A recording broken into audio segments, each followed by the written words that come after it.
From this to this, Maxpeedingrods now comes out with a brand new generator. This generator now has Bluetooth technology, so you can actually keep track of your fuel levels and also turn on and off eco mode. It keeps track of hours and more, so we'll go over some of the features and the specs of this generator and a couple things you may not know, and we'll see if it's right for you. As soon as you get this out of the box, it will come neatly packaged, but you will be missing oil. It does come with a manual and warranty information, along with an L530P plug, which you can directly wire into a cord if you like. It does come with an L530P and TTR30 plug. This way you can utilize this for a travel trailer, and also a 20 amp plug. It'll also include a funnel along with a small basic toolkit along with parallel cables and also a dust cover. One thing I like about Maxpeedingrods, they do include a lot of accessories with their generators. Now, in order to use the app, you'll have to open the manual, find the QR code, and download the app, which I don't like certain apps that make you create an account. This really isn't a favorite. I would rather just hook it up to Bluetooth. This generator comes with a simple fuel selector switch. You place it in the choke, then into run, and when you're done, put it into the stop position. It also comes with this chrome bezel, which this helps prevent ropes from fraying, which other expensive generators still haven't done this. This generator is also U.S. Forestry approved, as it does have a spark arrestor, which make sure to service this, as this is something people forget. It also now has a wider spark plug access port. This is something that I actually wished was changed and now is on this newer model, because the other one you couldn't get your hand in here to take off the spark plug boot, which now I don't have to pull off the side panel, and this makes it much easier. Now, this generator is out of Chongqing, China for Guyu Technology Limited, and it will turn 4,850 max RPM and provides 26.7 amps at 3,200 watts. We're going to pop off this side panel just to see if anything has changed. Now, they do use a 164F engine. This is 145 cc's, which is very popular across the line. It is a carbureted with manual choke, and you can see the little red pancake filter. You will have your air intake boot, which leads into your air intake filter, and also a little tag that tells you to change the oil in the first 20 hours or less, which I prefer. In front of the generator, you will have some maintenance lights and carbon monoxide detector light, along with your power indicator, low oil, and Bluetooth indicator. You also have this new LED light, which this is plenty bright, and we'll look at that later, along with this new meter, which shows you a few items, which we will go over this later as well. AC breaker, along with a reset button, which this automatically works when the load does trip, and it does have a low idle button, which you can change within the app. It does have USB ports as well for USB A and C, but I prefer a 12-volt socket. I do like the L530R twist lock plug for home use, and then you do have a pair of 20 amp plugs. This generator provides 4,000 starting watts and 3,200 running watts. This generator weighs in just over 50 pounds with a half a tank of fuel and oil. We're going to get this generator started up, and if you run your equipment all the time, you don't necessarily need a fuel injection conditioner or cleaner, but if you use this kind of infrequently, this is a nice item to have, as it does keep your carburetor from getting gummed up. Now, since this generator uses the same fuel cell as others, you can now utilize this electronic fuel pump, so if you need extended run times, this is now an option. This will simply screw into your fuel tank, and then you'll hook this up with a couple different power cables.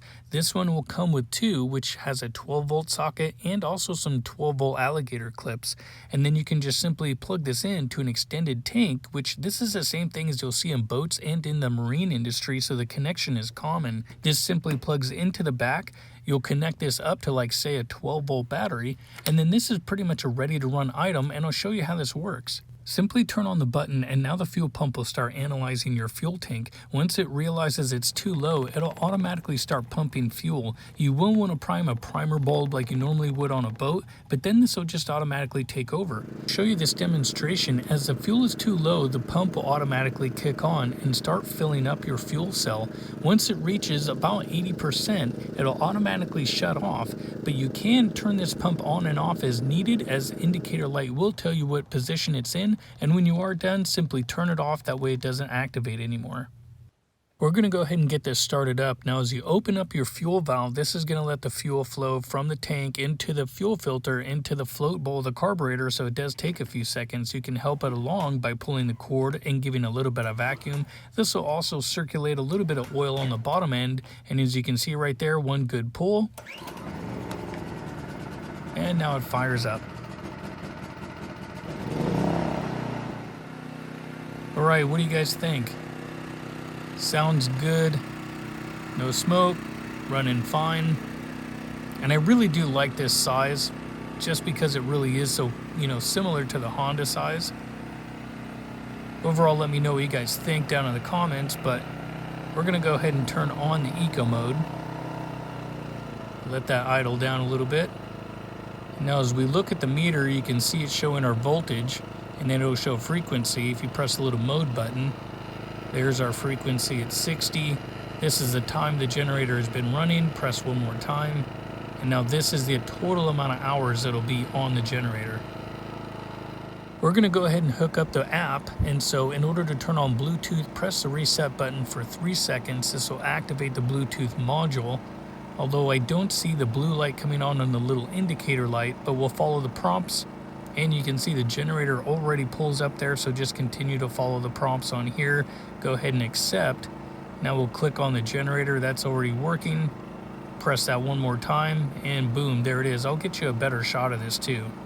Okay, quick look at the app. You can see it shows fuel level about 55%, voltage, frequency, turn off eco mode if you want, and also if it does have a load, it'll show our wattage. And here's a little look at that light. Now I've used this on other generators and it's actually pretty bright at nighttime, so it does provide some ample lighting. You can see the little Bluetooth light is now also on, so I'm gonna go ahead and start braking in this generator. And here's another look at the app with it actually working. I've got about 15 minutes of runtime total as I continue to break this in. Now I do have a video that kind of shows how I do my break-ins. I like to run heat cycles. So what I do is I kind of rev the engine up, I hold a load for about 30 seconds and drop it down, and I'll do this periodically as I go throughout about a 30-minute kind of procedure on this, and then I'll change the oil as well. But you can see now I'm running about a 2500 watt load. I'm going to turn it up now to max load now that I've been running this for a while. I'm going to hold this here, and I'll do this like 2 or 3 times at max load. I'll do it at a third, and then pretty much full throttle, and it takes about 30 minutes, and then I'm pretty much done breaking in my generator, and I will change the oil usually through about the second kind of set of loads that I do on this. So I usually don't get to a full hour, and I've already changed the oil by then. But I'm going to go ahead now and drop this all the way down, and that's basically another heat cycle. We're warming up those piston rings, getting them to seat.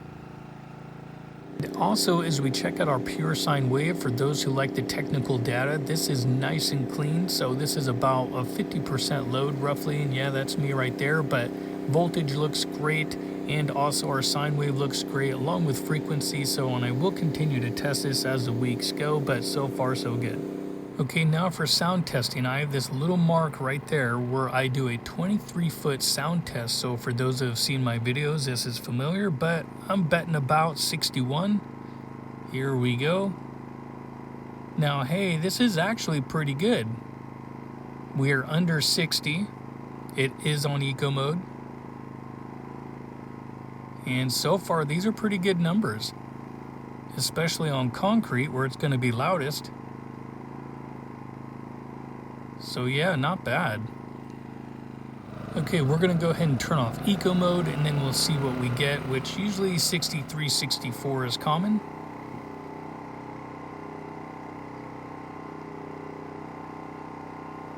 And overall, this is not bad. A little bit quieter than some of the other generators from, say, like GenMax that have come out, even though they kind of make this one in a way.